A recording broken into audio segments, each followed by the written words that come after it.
नमस्कार, राधे राधे, जय श्री कृष्ण। आज की मेरी कथा है अष्टावक्र जी की कथा। अष्टावक्र जी ने अपने शरीर को भगवान श्री कृष्ण के चरणों में त्याग दिए और भगवान श्री कृष्ण भी बहुत दुखी हुए। उन्होंने आंसू तक बहाए। राधा जी को बड़ा आश्चर्य हुआ, कृष्ण मेरे किसके लिए इतना आंसू बहा रहे हैं? कौन हो सकता है? इन सारी जिज्ञासाओं को राधा जी अपने मन में भर रही हैं। भगवान श्री कृष्ण ने उनका अग्नि संस्कार भी किया। राधा जी पूछती हैं, हे कान्हा, तुमने इस काले कलूटे 8 जगह से टेढ़े और नाटे बने व्यक्ति के मरने पर इतना अश्रु बहाए। तुम कई लोग तुम्हारे चरणों में आके मर जाते, तुम इतना अश्रु नहीं बहाते। कौन है ये? आपका कोई खासी होगा, बताइए, मुझे भी बताइए, कौन है ये? श्री कृष्ण जी कहते हैं, राधे,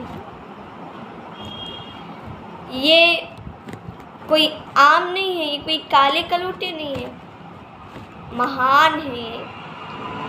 मैं इनकी कथा बताता हूँ, सुनो ध्यानपूर्वक। ब्रह्मा जी की उत्पत्ति नारायण के नाभि कमल से हुई है और ब्रह्मा जी ने सृष्टि करने के लिए अपने कई पुत्रों को जन्म दिया, उनको उत्पन्न किया,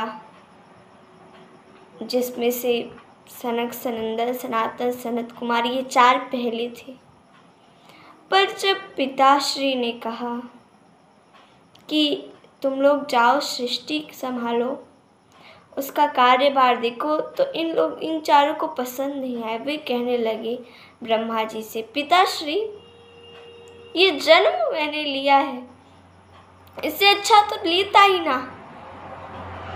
भगवान के चरणों में बस मेरी उम्र कट जाए, यही चाहता हूँ मैं उनकी सेवा में। आप सृष्टि का कार्य देते हैं, सृष्टि के कार्य में जो बच गया, जो परिवार में बच गया, वो कभी भी निकल नहीं सकता इस माया जाल से। जैसे एक पंछी किसी जाल में फंस जाए तो निकालना इसका मुश्किल होता है, कोई निकाल दे तभी निकलेगा वो,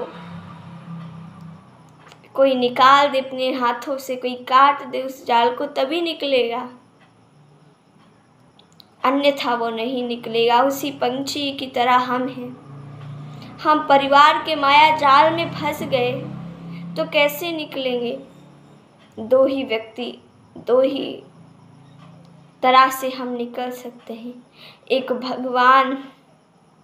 भगवान निकाल सकते हैं स्वयं, उस माया जाल को पूरा काट देंगे, निकाल देंगे, आज़ाद कर देंगे, इस शरीर से मुक्ति दे देंगे, इस परिवार से मुक्ति दे देंगे। और दूसरे साधु जन, वो भी नहीं मिलते, वो भी अब मिलते नहीं हैं। कैसे माया जाल से निकलूँगा? आप रहने दीजिए, मुझसे नहीं होगा। इतना कहकर सारे तप करने के लिए चले गए। ब्रह्मा जी को बड़ा बुरा लगा। जब पुत्र पिता की बात नहीं मानता तो पिता को बड़ा दुख होता है। बहुत दुख हुआ ब्रह्मा जी को। उन्होंने ढेर सारे और पुत्र उत्पन्न किए और ऐसे ही उनके पुत्र थे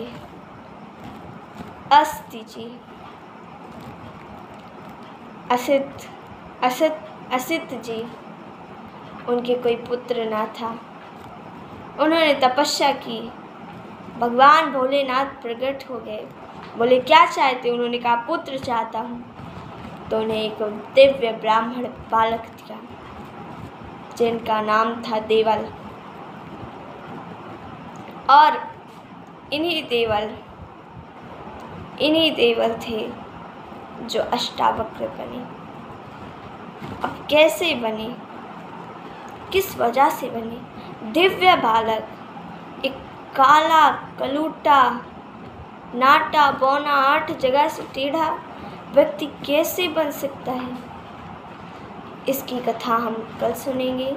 तब तक के लिए धन्यवाद। राधे राधे। जय श्री कृष्ण।